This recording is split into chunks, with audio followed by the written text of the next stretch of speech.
term limits.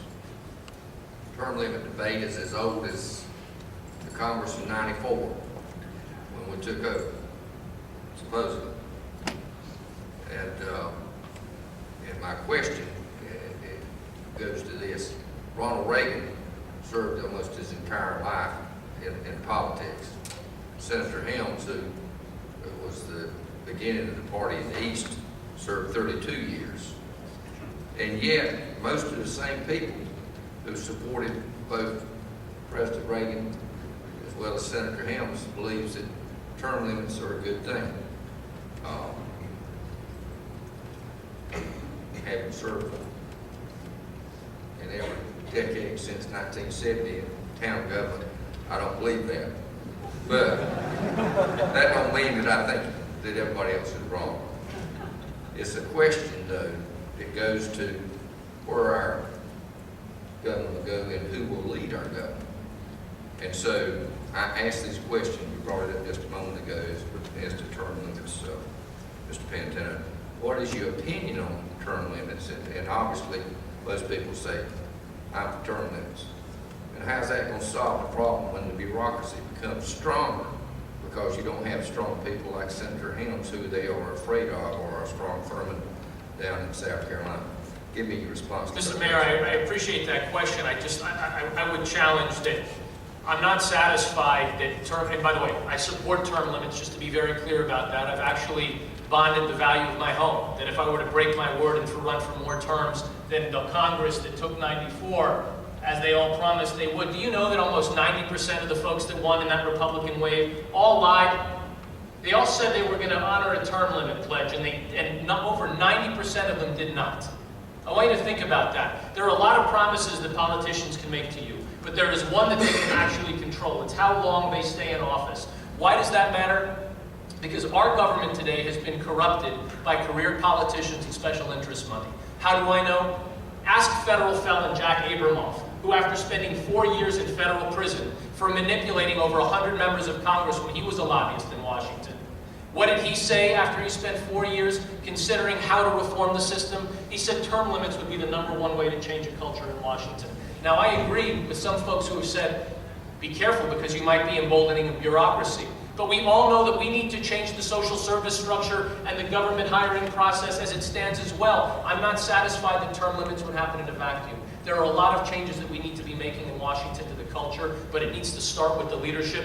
Sir, to your point, Ronald Reagan was term limited out. He served 2 terms as President of the United States. We all wish perhaps that he had served more, but the greatest gift that George Washington ever gave the people of this young republic was when he stepped down. I want you to think about that. Term limits have a precedent that is historic in human history. And the problem is there are a couple of good legislators, and we love them to be there 20, 30, 40 years. But for every good one, there are 5 rotten ones, friends. And the problem is, why don't we have a secure border, a balanced budget? Why haven't we tackled entitlement reform? Because as long as I'm worried about getting my big fat lobbyist check from you, I'm not going to do a darn thing except give lip service to issues. And that is how this country that was built by giants is being run by pygmies today. Yeah.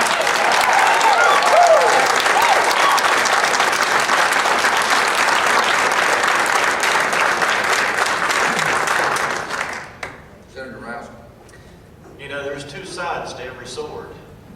You know, everybody's worried that if Barack Obama wins a 2nd term, he's going to be unleashed. There's going to be no restraint. Why is he going to be unleashed and no restraint? He no longer will be accountable to the voters. Now, I do not support term limits because of my experience working for Senator Helms. One of the reasons why he was as strong and as powerful as he was, one of the reasons why he was able to take care of his constituency the way that he did when they had a problem, was the very fact they didn't know if he was going to be there 1 more year or 30 more years. If you want to hand the keys of power to the liberal bureaucracy in today's age, term limits will do it. The answer? Instill free enterprise in the elections. Let people give what they want to give. Have it all disclosed. And then the average person can run and compete with the incumbent congressman or governor or whoever it may be, and they can win.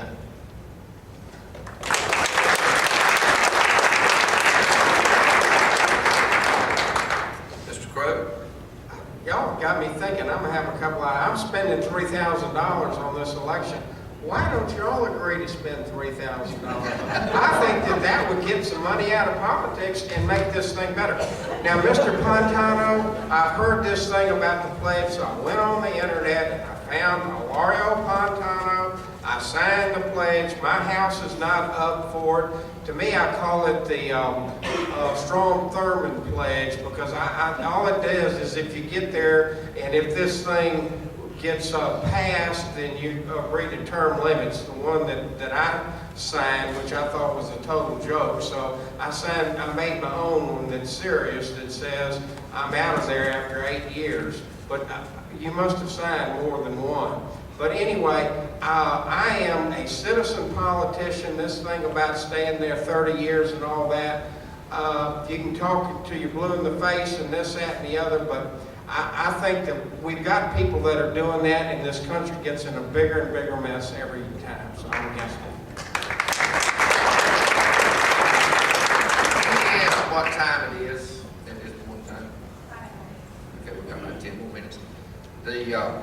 I think everybody will take just a thought break for the moderator. Everybody would feel good and comfortable that these men are on top of the game, doing a good job. Now let's give them all a hand.